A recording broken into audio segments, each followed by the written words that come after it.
Hi there, it's Rebecca here. Today I'm going to show you how I made this card using an Avery Elle stamp set called Would You. I used the beaver, this log, and the sentiment, Would You Be Mine.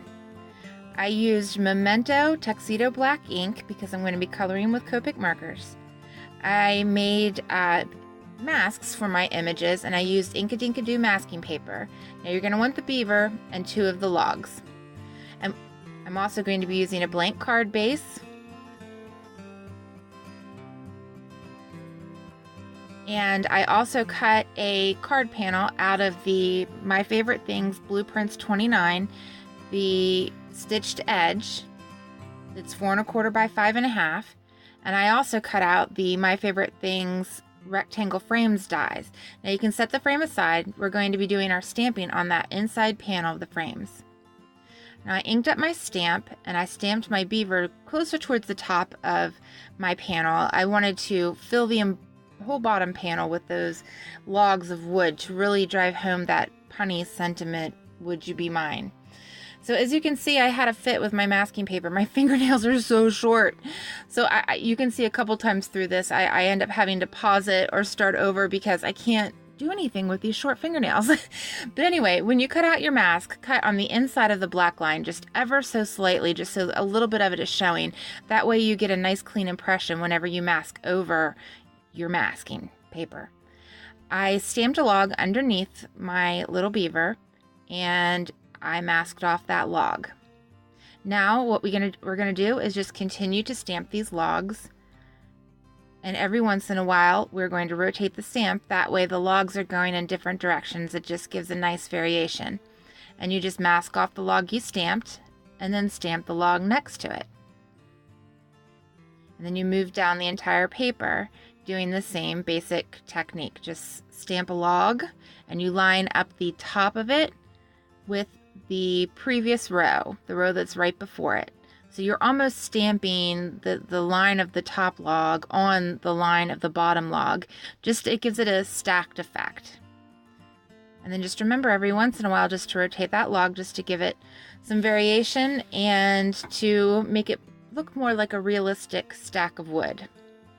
And continue all the way down to the bottom, even if you're half off the paper like I just was. That way when we put it inside the frame, all you see is the logs in a continuous pile. Now to do the masking, you just peel off your masks from the top row, apply them to the stamped logs that are on the next row, and then stamp in between those 2 logs. And then you just continue with this down the length of the card panel, just moving your masks as you go.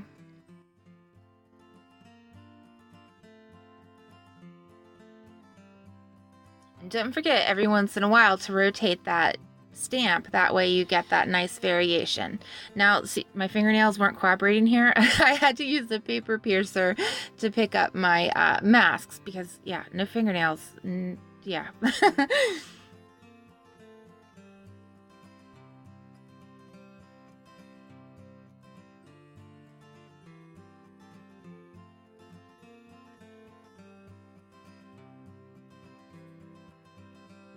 And it really is a simple process. You just continue doing the same thing all the way down the edge of the card.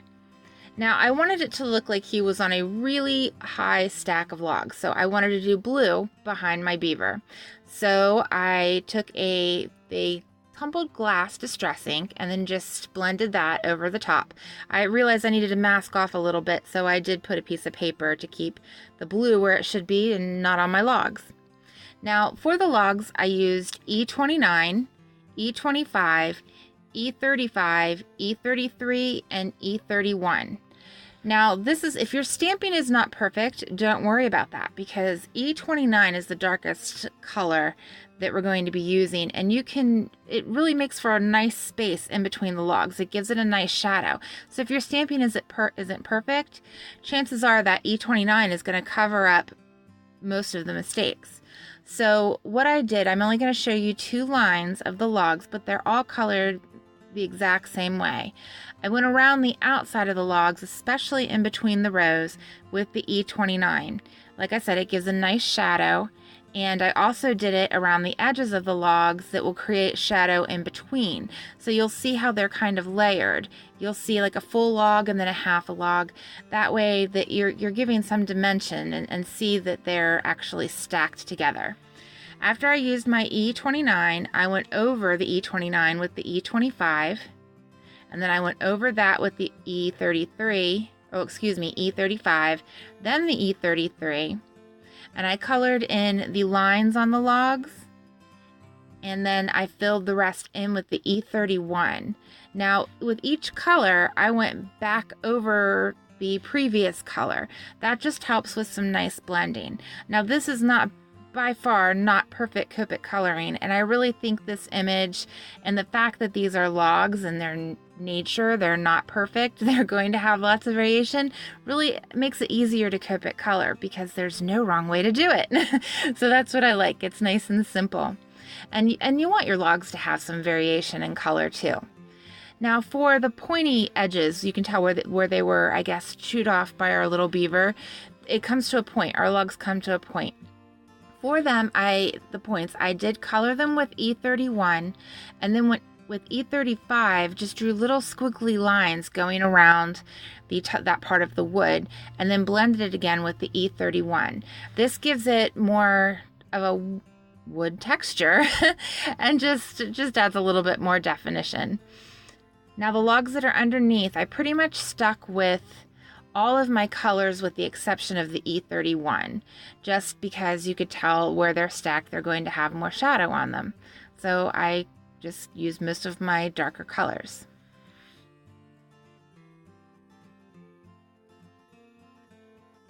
And again, you just layer the marker until you get the colors that you want.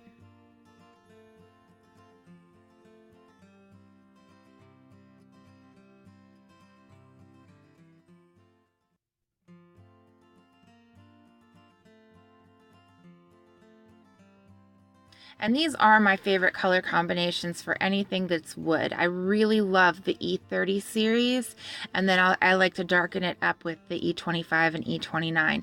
But these, the E31, 33, and 35, those are my go-to. Actually, for a lot of things, I really like them for coloring any sort of like wood planks, but then they're great for critters as well.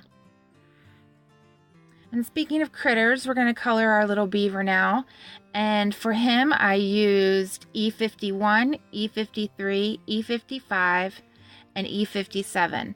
Now, I don't know why, but that E55 always gives me a fit. I don't know why. I thought maybe it was going dry. I bought the refill, refilled it, and it still just does not blend too well for me. So rather than my typical Copic coloring where I start with the dark and work towards the light, this time I colored the entire beaver with the E51. That way it gives me a good base for my markers to blend. Now that's that E55. And that thing's a little booger to me. I don't know why. But yeah, we don't get along very well. But I do my very best. And as you can see, what I did was went around the outside of him to give him a little bit more of a round appearance, and around his little paws and around his little feet. I added some to his ears as well, and then I especially added some around his teeth and I guess what would be his mouth, because I really wanted those little buck teeth to show up. I think they're absolutely adorable. After the E55, I blended that in with the E53, and I did go straight over the E55 with that to help it blend a little bit more.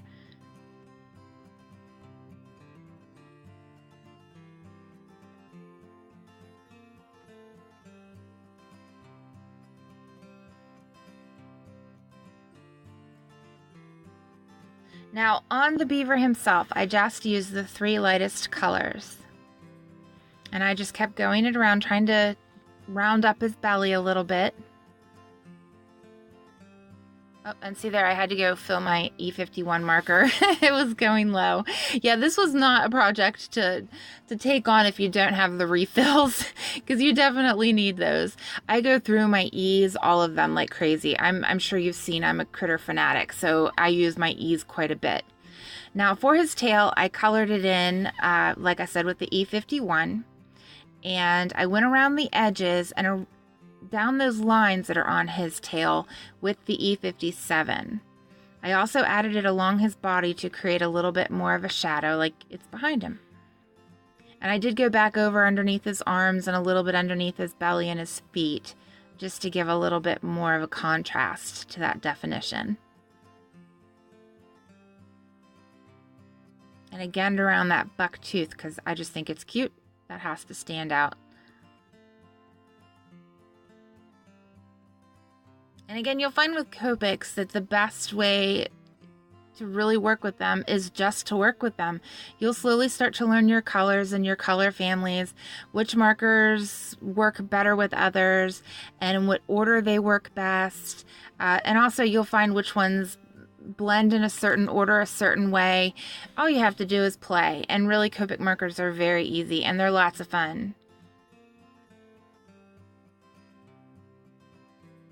And yeah, I'm still working on that little beaver. It's got to be that E55, dang it. I told you we just don't get along. So and after the E57 around his tail, I added the E55, E53, and E51, and then blended, oops, no E51 on the tail. I stopped at E53. Added it just to fill in around his tail and to keep it a little bit lighter in the center.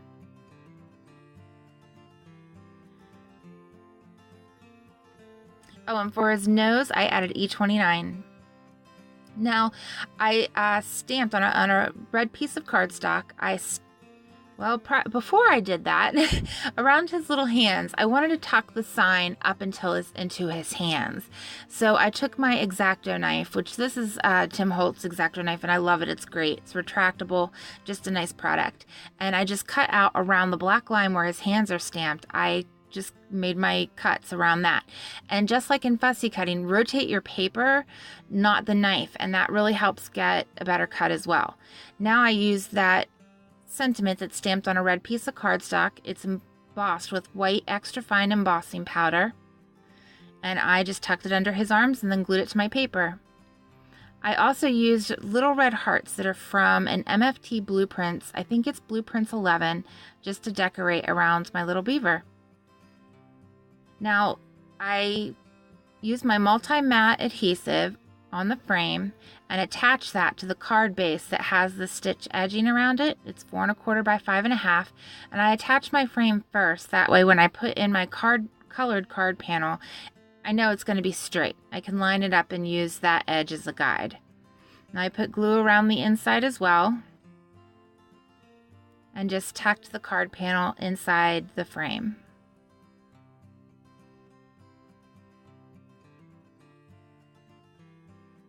Lots of glue, especially in those corners. It drives me crazy when corners pop up. And there you go. That's our card. Thank you so much for watching.